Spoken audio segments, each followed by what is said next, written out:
my coaching clients, my executive coaching clients that have conscientious or melancholy as their, one of their personalities, their primary or secondary, that is one of the things I'll ask them is, do you have scheduled daily thinking time? And if they're like, oh no, I don't have time for that, I tell them the same thing. Don't pass go. Don't collect $200. Like, I want you to schedule. Start with 5 minutes. Start 10 minutes, and just schedule your thinking time. And I have yet to run into a conscientious melancholy thinker that exercise does not change their life.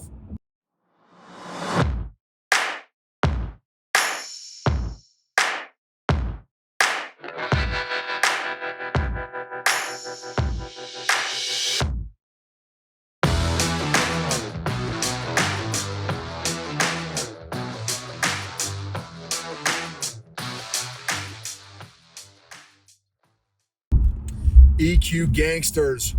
So, want to share a thought that might help some of my high achievers that may be either watching on YouTube or listening on the podcast. So, for those y'all not familiar with the Strengths Finder 2.0 book or resources by Gallup, I definitely encourage you to check out that resource. It's Strengths Finder. Just Google Strengths Finder 2.0. Excuse me, and it'll take you to their website and resources. It's like, I have no idea what the cost is nowadays.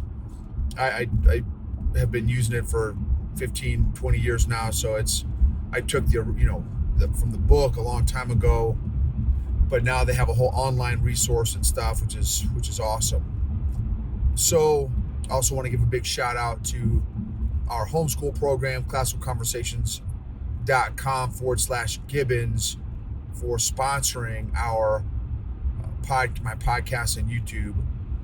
Very, very thankful for their homeschool program. The community that is provided for us has been absolute fire. And especially y'all with the cuckoo for Cocoa Puffs stuff that's going on in our culture, in our world right now, and our public education system, it is mind-boggling the stuff that's going on in public schools. So definitely would encourage you to check out homeschooling, even if you're like, man, nobody just don't know my situation. I'm just look into it is all I would encourage you to do. Just look into it. classicalconversations.com/Gibbons. There's a couple free resources and stuff, and check it out. Super, super fire program. Not for everybody by any stretch, not for everybody. We have been incredibly thankful that it has been for us and our family. So the Strengths Finder test and assessment spits out back in the old school days, it would just spit out your top 5 strengths. And then, you kind of, the whole concept is the more you use your strengths, shocking, the better your strengths get. And the more productive you are, the more engaged you are, the happier you are. And it's like this positive cycle, this great positive cycle. And conversely, the less you use your strengths, the more that you feel, your strengths are not being utilized, you're not being effective, you're not being maximized, the less happy, the less productive, the less effective somebody is. Well, so now you take this assessment. Now it's maybe $50, or I have no idea. Maybe it's $100. I have no idea. You take this assessment and it spits out 32 of your strengths in order of strength, like how much that strength shows up. So your super duper strength that you use a lot is number 1 down to number 32. One of my wife's strengths is what's called an achiever. A person, and it's a legit strength. And I'm not going to go into weaknesses, right? Because low EQ, this is what I'd say. Someone who has a low EQ, our strengths can be weaknesses and our weaknesses can be maximized. Somebody who has a higher EQ, strengths can be optimized and maximized, weaknesses can be mitigated and minimized. So one of my wife's strengths is the achiever strength. Here's an interesting insight that because she's very self-aware, which again is the area that I've been telling you guys I'm still very much working on a regular basis. So I love being around really self-aware people, because that, like, hearing their connections and epiphanies and stuff help me to be like, oh snap, okay, yep, okay, got it. Even if it's maybe not one that relates to me, but their awareness helps increase my awareness. So something that she shared with me recently is, so she had a day, so she didn't sleep well last night, and not just her, but all of us are very energy, like I do not perform well when I'm fatigued. And nowadays, just because of, my self-awareness, if I feel tired, I don't even fight it. I will immediately take a nap. Even if it's 5 minutes, I'll take a 7-minute nap, an 11-minute. For some reason, I do odd number minute naps. I don't know why, but it's literally 11 minutes. Maybe I feel like a 15-minute nap. Maybe it's 7 minutes. Maybe it's 3 minutes. But I'll take a nap. I don't even fight it, because I am worthless when I am tired. And if I get even a 7-minute nap or 11-minute nap, that literally gives me like an hour or two extra juice on my battery. So she didn't sleep well last night, and I don't know why. She didn't say why felt like she didn't sleep very well. As a result, she woke up kind of tired. Well, the other thing is, for her, her personality is choleric melancholy. If you've also never read the book called Personality Plus, highly recommend it. Fire book, which ties in with DISC, even though they use different names, but it's the same stuff, it's the same 4 personalities, just described differently. So the DISC model uses dominant, influencer, steady, conscientious. Personality Plus model uses choleric, sanguine, phlegmatic, and melancholy. So my wife is dominant, conscientious for the DISC people, or choleric melancholy for the Personality Plus people. And the dominant choleric, or the dominant choleric is the type A, the driver, but she also has a very good balance with the conscientious melancholy, which is the thinker, can be very critical, very creative, very self-sacrificing. Anyway, so she's got a good balance of both the dominant and the conscientious. Well, for the conscientious personality specifically, if that's you, if you are a thinker and it's hard for you to shut your brain off, you may be that conscientious melancholy personality. And if no joke, if she does not have thinking time, like allotted, scheduled, daily thinking time, if she misses 2 days in a row, literally the wheels start to fall off. So I'm like, okay, babe, like, do not pass go, do not collect $200. Me and the kid will stay out of your hair for the rest of the day or whatever, and you just get your thinking time. And that is how critical. In fact, my coaching clients, my executive coaching clients that have conscientious or melancholy as their, one of their personalities, their primary or secondary, that is one of the things I'll ask them is, do you have scheduled daily thinking time? And if they're like, oh no, I don't have time for that, I tell them the same thing. Don't pass go. Don't collect $200. Like, I want you to schedule. Start with 5 minutes. Start 10 minutes, and just schedule your thinking time. And I have yet to run into a conscientious melancholy thinker that exercise does not change their life, because you got to allow yourself that thinking time. Anyway, I'm getting a little off track. So what the interesting thing is, so my wife woke up exhausted, tired because she didn't sleep well. So she's like, dude, I need thinking time. I'm like, okay, no sweat.